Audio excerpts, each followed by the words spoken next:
Well, hello then, I do hope you're all well. Now, shall we watch the entertaining Ed Miliband at his really absolute brilliant best? Well, 10 minutes before PMQs, it was oral questions about COP26 and including topical questions as well. And Ed started off with this fantastic little jibe with Graham Stuart on the opposite end of the dispatch box. Secretary Ed Miliband. Thank you, Speaker. I want to pay tribute, Mr. Speaker, to the work of the COP President, and I'm sorry he's been removed from the government. And let me take this first opportunity at the dispatch box to congratulate the Minister on bringing down the last government in the vote on fracking. Now, before it fell, Mr. Speaker, that government pledged to end the onshore wind ban in England, changing the planning rules, and I quote, to bring consenting for onshore wind in line with other infrastructure. But the new Prime Minister spent the summer campaigning for an onshore wind ban because of the distress and disruption he says it causes. So can the Minister tell us, is the government's policy to change the planning rules as promised by the last government, or keep the ban on onshore wind as promised by the new Prime Minister?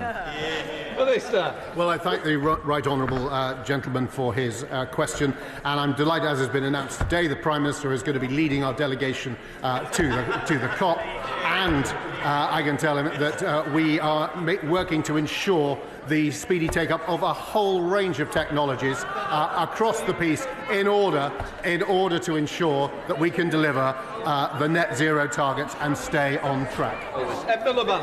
It is a mad world when the new government makes the right honourable member for North East Somerset look like an eco-warrior, because he was in favour of lifting the ban.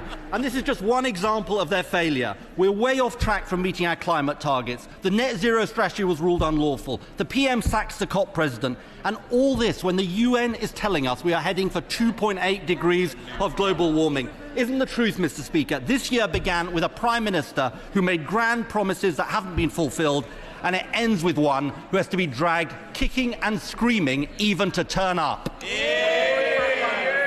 Well, the right honourable gentleman knows that this country, it was the government of which he was part, of course, that had to be dragged kicking and screaming by the Conservative Party to pass the Climate Change Act in the first place.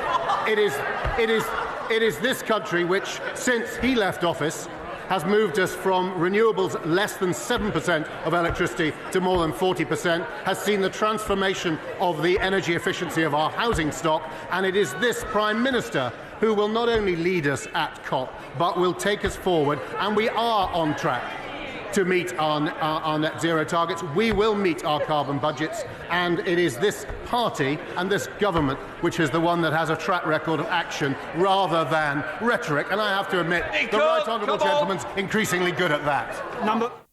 Well, the more and more you watch Ed Miliband, the more and more you can tell he just looks more at home in that position, doesn't he?